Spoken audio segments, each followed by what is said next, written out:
here with my good friend Juice WRLD. We were just kicking it, and I was like, bro, we could just get on live right now and just have a conversation for these fucking people out here.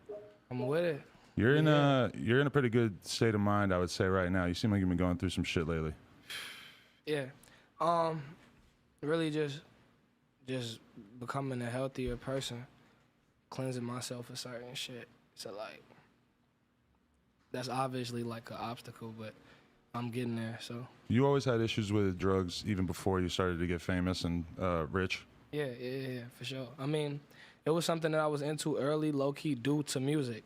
Because, like, I was a music head, so, like, in 6th grade, 7th grade, I'm hearing songs about sipping lean. Those are, like, the real influential years, I feel like, especially for, like, a boy. Like, finding out who your role models are, what you like, basketball, football. That's, like, when you start kind of choosing the dreams you want to chase, damn near. Right. So, like, 6th, 7th grade, I was hooping, I was playing baseball. I was good at both at the time. But I was also, like, freestyling, and I was really into music. Like, I used to damn near worship this shit. Like, I was into music so much. So my family putting me on to all this different music, Future, Gucci, all these niggas talking about drugs, bro. You can't help but ignore how fun or how interesting, at least, they're making Xans and Lean and all this shit sound. Yeah, bro. Like, when I heard Future, the first song I ever heard by Future was Ain't No Way Around It. The second song I've ever heard by Future is Dirty Sprite, like off the first Dirty Sprite mixtape. And that shit had me wanting to sip lean at like 11, 12 years old, bro. Yeah. So, you know, I didn't know if that was what I was really finna be doing, but Future, more than any other artist, I feel like is kind of known for, like, yes, he talks about Xans, yes, he talks about all that shit, but it's sad. Like, he's portraying it as what it is more often than not. He's letting you know that, like, he has a rocky relationship with drugs, in the sense that there are some artists I can name who are all just saying, ooh, Molly, Perky. No offense to Quavo, who I just sort of sounded like there for a second. But, I mean, some artists make it sound a little too fun.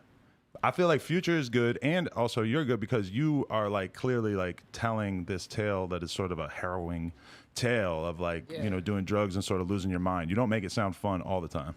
I mean, because that's, I think, the representation that me and people like Future, you know, Future being, you know, one of the GOATs.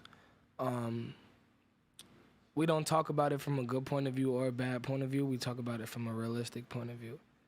So it's like what we're going through, how we feel, if we're with, you know what I'm saying, if we ain't doing it at the moment, if it's, you know what I'm saying, if I'm hurting, you know what I'm saying? Like, it's a realistic point of view when it comes to, like, the shit that motherfuckers experiment with and shit that people, you know, shit that I've been through, so, yeah. Before you started getting famous, though, you were probably limited on money and resources in terms of getting fucked up, and then all of a sudden you got too much money. That's a good thing, though. And getting fucked up is cheap. But all of a sudden... No, I mean, I feel like that's a good thing, because think about how burnt out I'd be if I had the resources to get high every... You know what I'm saying? Think about how, especially you discovering something new, you want as much as that as possible. All this shit got you feeling like... You know what I'm saying? Like, so, like, think about how burnt out somebody would be if they, from the start or whatever the fuck they doing, if they use it to the max from that... What? That shit'd be fucked up. Do you feel like... you fell into that trap, though, as you started to get money and stuff, you just started to do more and more drugs and kind of let it get bad? Not to the fullest. It's not, like, really that horrible, because, like, you know, I'm hearing some shit, like, from other motherfuckers that could relate and shit. But it's bad to me, shit. I know how it feels, so, like, I would say, I guess somewhat.